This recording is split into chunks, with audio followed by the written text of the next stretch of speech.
Chaim Lechaim, une semaine très très spéciale, un Shabbat très très spécial, puisque en même temps c'est Shabbat, Hanouka et Rosh Chodesh, et que par cette occasion-là, on va sortir 3 Sifrei Torah, ce qui donne une très grande force. Maintenant, comme le Rabbi nous explique d'où vient toute la force de Shabbat, ça vient de Erev Shabbat, de la veille de Shabbat qui est vendredi, et aujourd'hui on a allumé, donc hier soir on a allumé 5 bougies.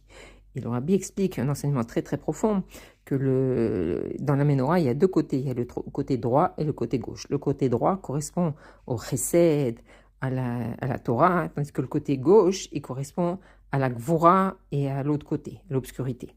Et donc, quand on commence à allumer la 5e bougie, ça veut dire qu'on commence à éclairer l'obscurité, que vraiment c'est l'obscurité qui commence à fondre, si on peut dire, devant la lumière. Et donc c'est ça, comme c'est vraiment le message de Hanouka, qu'on vainque l'obscurité, que l'obscurité elle-même, elle devient lumière. Donc ce vendredi-là, on fait cette expérience que la lumière, elle gagne l'obscurité, et c'est ça tout l'essence de Hanouka. Et on sait aussi que cette 5e bougie de Hanouka, et on sait que le 5e soir donc, de Hanouka correspond à Erev Rosh Chodesh, c'est-à-dire quand la lune ne brille pas du tout, on voit pas du tout la lumière de la lune. On sait que Erev Rosh Chodesh, la lune, elle disparaît complètement pour après renaître et avoir un renouveau Rosh Chodesh. Donc cette 5e nuit de Hanouka, il n'y a pas du tout de point de lune. En plus, on sait que c'est le mois de Kislev, c'est les moments où les nuits sont les plus longues, donc l'obscurité est la plus grande. Et donc cette 5e nuit de Hanouka, c'est la nuit la plus longue et la plus obscure. Et pourtant, c'est ça l'essence de Hanouka qui va générer un renouveau et une nouvelle lumière dans le Ham Israël. Et d'ailleurs, c'est pour ça que le 5e soir de Hanouka ne peut jamais tomber Shabbat, parce que Shabbat, c'est de la lumière. Et donc, ça ne peut pas aller avec le 5e soir de Hanouka. Donc, c'est ça le message de Hanouka. Même si l'obscurité, on voit nos yeux, elle est la plus profonde et la plus forte, la force du juif, l'éternité du peuple juif, la lumière du peuple juif, elle, au contraire, elle grandit de jour en jour et elle éclaire de jour en jour.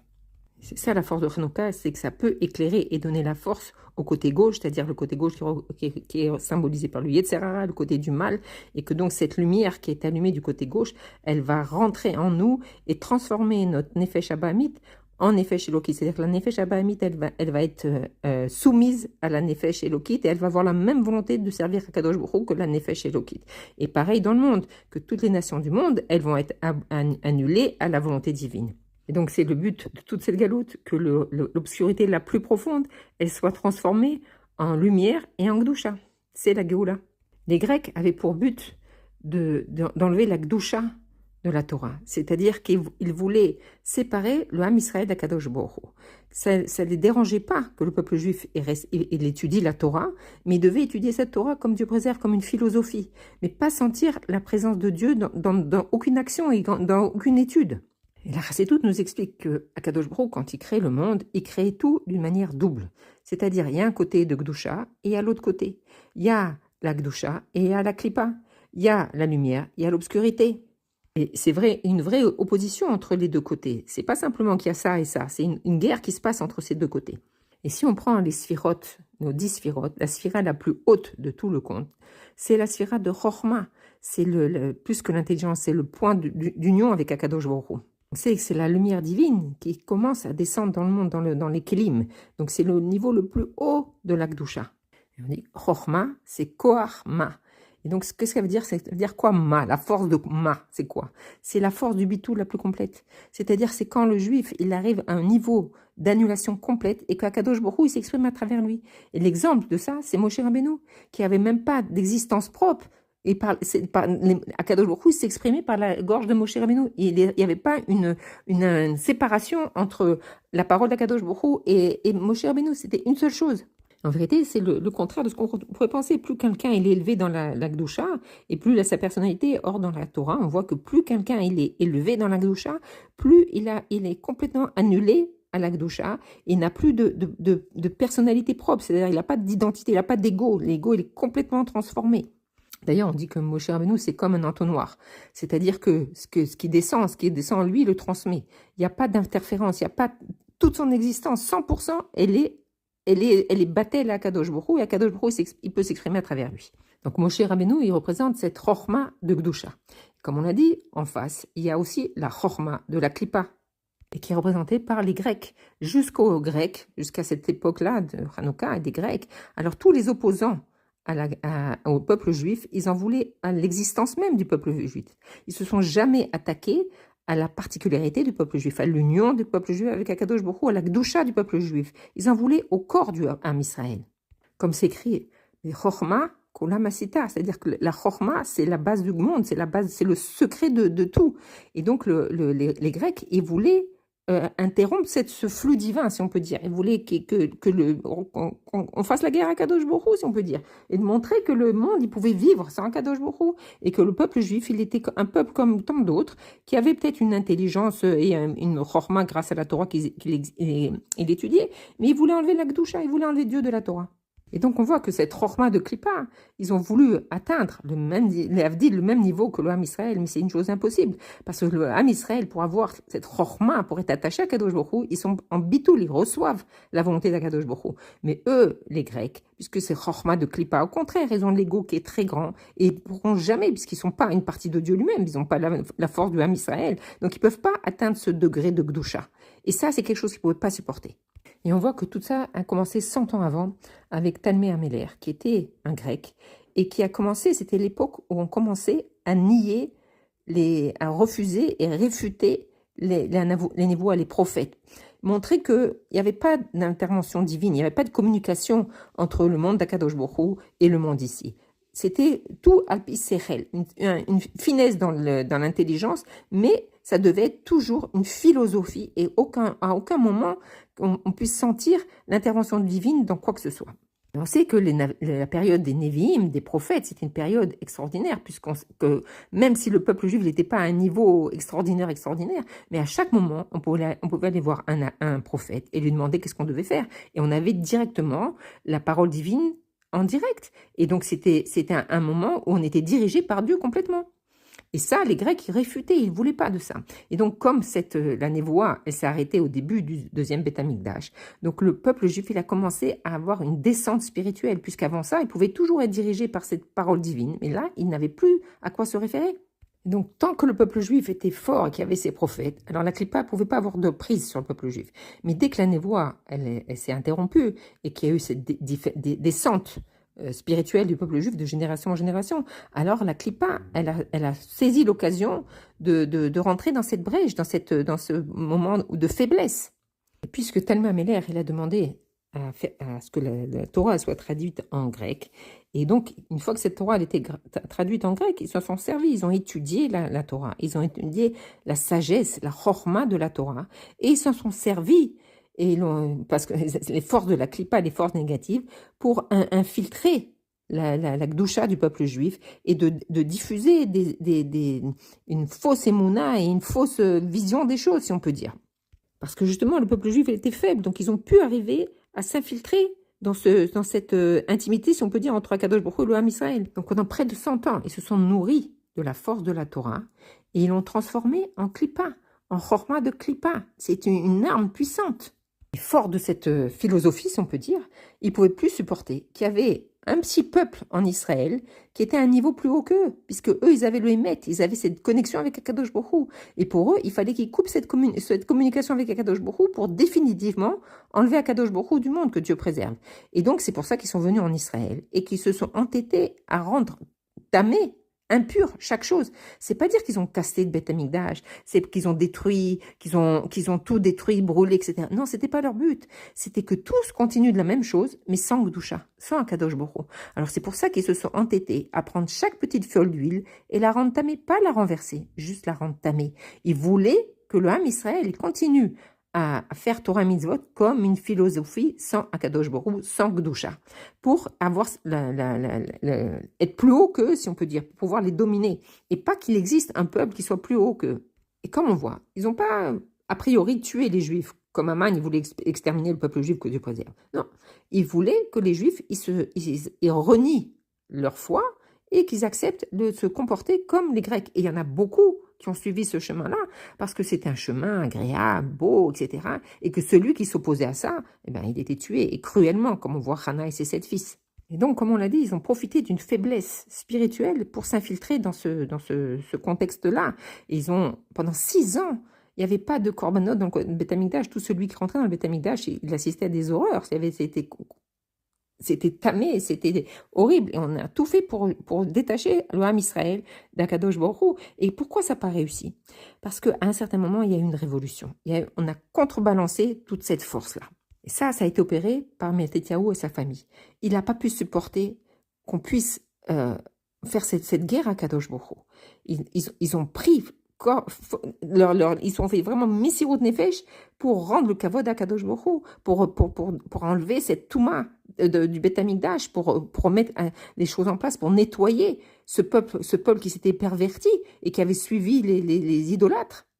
Comme on le sait, c'était une petite poignée de juifs face à une armée puissante et gigantesque et organisée. Eux, ils n'avaient aucune notion de la guerre, mais ils étaient tellement investis de sauver Akadosh Baruch Hu, c'est-à-dire d'aller jusqu'au bout pour révéler le Hémet, pour révéler la foi juive, pour révéler cette Etzem Aneshama, qu'ils ont pas eu peur, ils se sont mis en danger, ils ont fait Messirut Nefesh pour aller contre cette armée-là.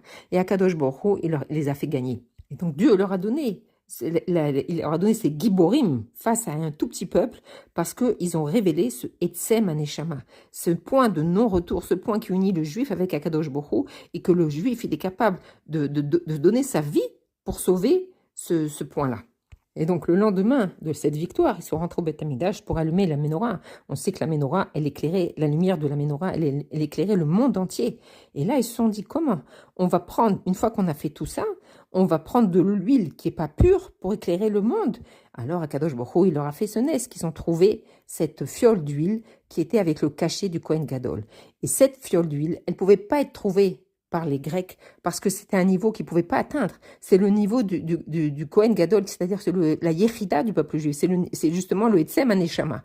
Et le peuple grec, il ne pouvait pas avoir accès à ça. Il ne pouvait pas ni rentamer, ni avoir accès à ce niveau-là, qui est au-dessus de la Chorma, qui est le point, l'essence divine, si on peut dire. Mais quand les Maccabim, ils sont rentrés dans le Beth Amikdash, Akadosh Baruch Hu, il leur a fait trouver cette fiole pour qu'ils puissent allumer cette lumière qui va illuminer le monde entier avec la lumière de la Gdusha, pas la lumière tamée. Et en fait, on voit cet Etzem Aneshama qui s'est révélé dans les Maccabim pour faire la guerre, eh bien, ils l'ont retrouvé dans cette fiole d'huile qui était pure qui a été faite par le Kohen Gadol, puisqu'on sait que c'était la seule fiole qui avait le cachet du Kohen Gadol, parce que le Kohen Gadol, il ne s'occupait pas de faire de l'huile. Mais à Kadosh Baruch Hu, il leur a montré que parce qu'ils ont révélé ce Etzem Aneshama, alors ils ont trouvé l'huile, cette fiole d'huile faite par le Etzem Aneshama, et donc c'est comme ça qu'ils ont pu rallumer la menorah. Donc, quand se réveille ce Etzem Aneshama, ce point du juif qui éprouve cette essence divine qui est dans le juif, alors rien ne peut la toucher. Et les Grecs, ils peuvent pas la rentamer, et c'est ce qui provoque la victoire. Et cette Nekoda, elle représente l'huile. C'est différent du vin. Le vin, on prend le raisin, on presse le raisin, et il y a du vin qui sort, on peut faire kidouche avec. Le vin, le jus de raisin, il est porté, juste il faut presser. Tandis que l'olive, même si on la presse, on va rien avoir.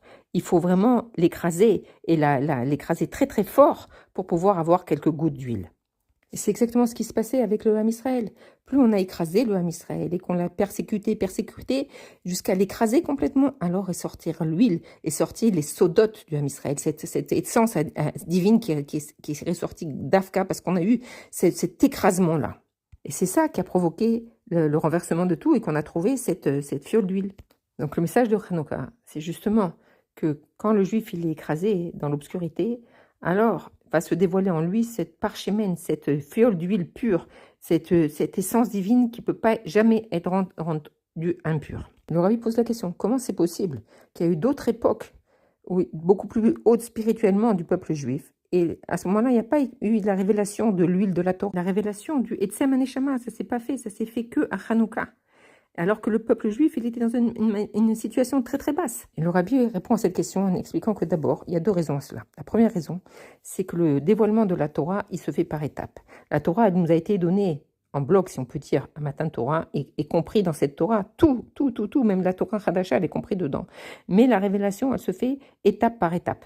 Donc la première étape de Matan Torah, c'est nous révéler la Torah niglée, c'est-à-dire tout ce que l'esprit humain il peut comprendre, la manière dont on peut comprendre la Torah, donc on peut respecter la volonté d'Akadosh Baruch Hu, les dinim, la Gemara, le Talmud, tout ce qui peut être compris par l'intellect humain.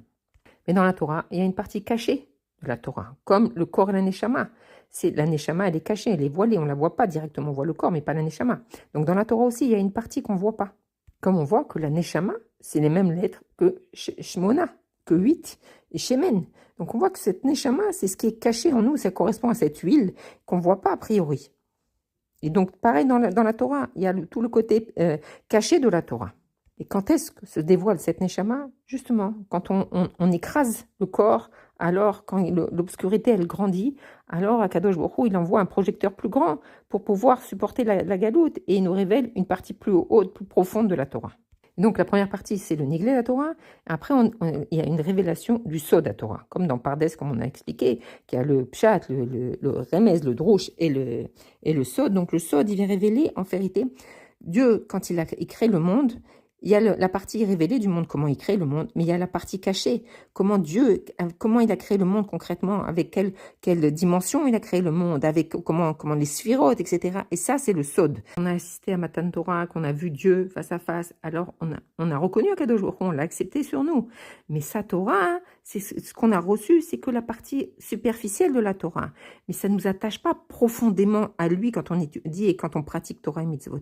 Il faut arriver à un niveau plus haut et plus profond pour connaître Dieu. Ça suffit pas de faire juste la volonté de Dieu, mais il faut connaître Dieu. Et à quoi ça sert tout ça? C'est que quand on va connaître, apprendre tous ces sodotes de la Torah, alors ça va nous permettre de servir Dieu avec un cœur entier.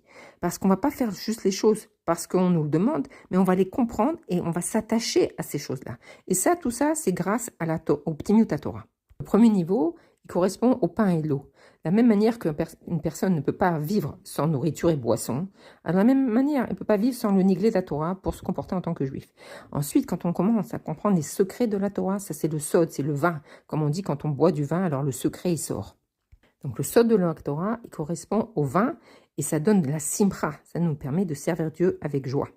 Mais ça ne suffit pas parce qu'en face de ce sod de la Torah, il peut venir le sod de la Klippa, et perturbé, parce que quelqu'un, par exemple, il peut boire du vin et se saouler et arriver à faire des choses très graves. Bien sûr, au niveau spirituel, c'est-à-dire quelqu'un qui va se fondre dans la clipa, il va se soumettre aux clipotes, et c'est comme si qu'il se saoule, mais qui va avoir le chemin du contraire de la Torah. Le niveau au-dessus de ça, c'est le razin de razin, c'est l'huile de la Torah. Cette huile, comme on l'a dit, elle vient quand on écrase. On prie à Kadosh Baruch Hu qu'on n'ait plus à passer par ces stades-là. Mais c'est ce qui s'est arrivé quand le peuple juif a commencé à suivre les habitudes des Grecs. Alors il fallait quelque chose de très très fort pour le sauver. Et donc à Kadosh Baruch Hu, il a donné une autre dimension de cette lumière. Il a ouvert un gros projecteur. Et donc il a commencé à dévoiler le sod du sod, le chazin de chazin, en envoyant quelques petites gouttes, comme de la même manière que l'huile elle enrobe chaque chose. Alors c'est ce qu'il a fait. Il a révélé des petites gouttes d'huile. Le résultat de tout ça, c'est qu'on a vu une floraison, si on peut dire, du Ham Israël comme jamais il y a eu, une élévation spirituelle.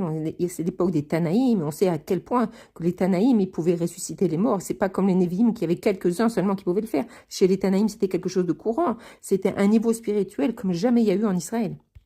Et en fait, à cette époque-là, les Tanaïm, ils ont étudié la Torah, ils ont continué à étudier le Niglé de la Torah. Mais il y avait déjà un niveau de l'essence divine, de Etzem Aneshama qui se révélait dans la Torah, de ces gouttes d'huile qui enveloppaient chaque parole de la Torah, ce qui a fait qu'on est passé, au lieu d'étudier la Torah, ils ont étudié ta Torah. C'est-à-dire qu'il y avait une dimension supérieure. La connaissance de Dieu, elle s'est infiltrée, elle était rentrée dans l'étude de la Torah. C'était déjà que le premier niveau, mais ce qui a permis une élévation spirituelle comme jamais il y a eu. Alors c'est vrai qu'on ne pouvait pas boire un verre de vin, mais on sentait de la Gdusha dans chaque parole de Torah, ce qui n'était pas le cas avant. Après cette période-là, tant que le Beth Amikdash il était debout, alors il y avait cette élévation spirituelle, mais après la destruction du Beth Amikdash, alors le peuple juif a commencé sa descente de génération en génération, de génération en génération, jusqu'à arriver à une situation d'évanouissement, où il n'y avait plus de vitalité juive. Et de cette situation tellement basse, encore plus basse qu'à l'époque des Grecs, alors il y a eu la révélation de la chassidoute. On voit quelque chose de très très fort, c'est-à-dire à l'époque de Hanouka, c'est les Grecs qui ont fait la guerre à Kadosh Baruch Hu. Mais quand on arrive à l'époque de l'Admorazaken, alors parmi les Juifs qui se sont opposés à cette essence divine. Ils se sont opposés à la chassidoute, ils se sont opposés à toute cette naissance de la chassidoute.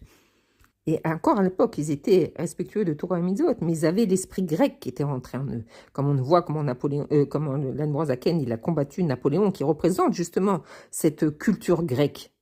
Et donc, c'était la culture grecque qui prenait de l'ampleur, et pas seulement qui prenait de l'ampleur dans le monde goy, mais même chez les Juifs. Et donc, puisque ça rentrait chez les Juifs, alors donc c'était pas simplement les Grecs qui se sont servis de la chorma, de la Torah pour combattre les Juifs, mais là, quand un Juif qui a une essence divine, il prend la force de la clipa, alors l'effet il est beaucoup plus dur et beaucoup plus dramatique. Et donc, face à ça, il faut révéler des forces encore plus grandes, un projecteur encore plus grand. Et c'est ce qu'il a fait, l'Admorazaken. Il a compris que l'époque, elle était arrivée où il fallait révéler la Torah Hadasha. Il fallait commencer à révéler une puissance divine, une essence divine qui allait se révéler par la suite dans la Géoula, mais que cette essence divine, elle devait commencer à se révéler pour sauver le Ham Israël.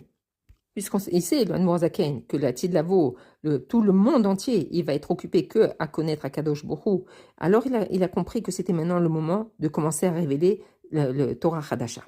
Et quand il a décidé de révéler cette essence divine, cette Torah Hadasha, la Torah de Mashiach, alors bien entendu, la Klippa s'est réveillée, elle s'est levée, mais la Klippa, elle n'est pas venue du monde des Goïs, parce qu'ils n'ont pas possibilité, on a dit, ils n'ont pas possibilité de toucher l'essence divine, de toucher cette fiole d'huile. Alors c'est arrivé dans les mains des Juifs, mais qui a été soumis à la Klippa, à l'essence des Grecs. Ils étaient soumis avec la mentalité des Grecs, avec la philosophie grecque, mais eux, ils ont décidé d'utiliser tout ça contre l'essence divine. Donc on peut comprendre que plus on augmente l'obscurité, plus il faut un projecteur plus grand pour aider le Ham Israël. Et on voit qu'à l'époque du Rabbi Rachav, alors vraiment s'est levé le moment de la scala, vraiment le rejet d'Akadosh Baruch Hu. Alors il a créé la Yeshiva Tomret Mimim pour combattre ce mouvement-là. Les Chayel et Ben David, ils ont justement combattu cette obscurité par la Torah, le Plimut Torah. On voit dans notre génération, alors on est une situation spirituelle très faible, alors le Rabbi Rayat et le Rabbi après ont diffusé la chassidoute sur tout l'ensemble du monde, ce qui n'a jamais existé. Et ce qu'on voit, il y a une révolution, il y a une transformation complète, que cette fiole d'huile, elle commence à se répandre, et il y a de plus en plus de retours de Balei Tshuva. Et même du côté des non-juifs, la reconnaissance d'Akadosh Baruch Hu et du peuple juif. Donc on voit que la Klippa, elle commence à s'éclater, parce que comme le Rabbi nous a dit, et on a fini tout le travail. Et donc la force de Hanouka dans notre génération, elle est beaucoup plus forte que le premier Hanouka. Puisqu'on a dit, puisque plus le temps passe, plus l'obscurité augmente, et plus la lumière divine, elle se révèle, plus la fiole d'huile, elle se révèle. Le Rabbi va beaucoup plus loin. Il nous dit qu'a priori, on pense que justement, puisque l'obscurité, elle augmente, donc il faut une lumière plus grande pour combattre cette obscurité. En vérité, le processus est inverse. Plus on se rapproche de Mashiach, que Mashiach, il a le nom, justement, c'est le oin par l'huile, donc c'est encore l'huile qui est le profondeur, l'essence divine qui se révèle. Donc plus on se rapproche de l'époque de Mashiach, et plus l'obscurité, elle se débat, parce qu'elle sent que sa fin est arrivée, puisque quand Mashiach est arrivé, il n'y aura plus de place au Yetzer Hara, il n'y aura plus de place à l'obscurité. Donc c'est les derniers mouvements du Satan pour vivre. Et donc plus il y a la lumière de la Géoula qui s'installe, et plus il donne ses dernières forces. Mais le Rabbi répond encore quelque chose de plus profond. C'est pas seulement que l'obscurité elle augmente et qu'il faut une plus grande lumière, et que de notre côté on dit parce qu'on se rapproche de la Géoula, alors l'obscurité elle essaye de se débattre. Mais il explique que c'est les deux en même temps. On voit ça dans la paracha Miketz. Quand on entend Miketz, on entend le Ketz, la fin. Et la fin, ça veut dire que c'est la fin de la Galoute, mais c'est aussi le début de la Géoula. Comme nous on est la dernière génération, la 7e génération, on est la dernière génération de la Galoute, et en même temps la première génération de la Géoula. Et c'est ce que le juif de notre génération, il doit penser que plus il y a l'obscurité, et plus il doit dévoiler des forces encore plus grandes pour combattre cette obscurité. Il ne supporte pas cette galoute, et il crie toute la journée « Anmata », je ne l'accepte pas cette galoute. Ça se manifeste dans tout ce qu'il a dans sa vie, même s'il a des belles choses, il n'y a rien qui le satisfait tant que la Géoula n'est pas là. Il ne pense qu'à la Géoula.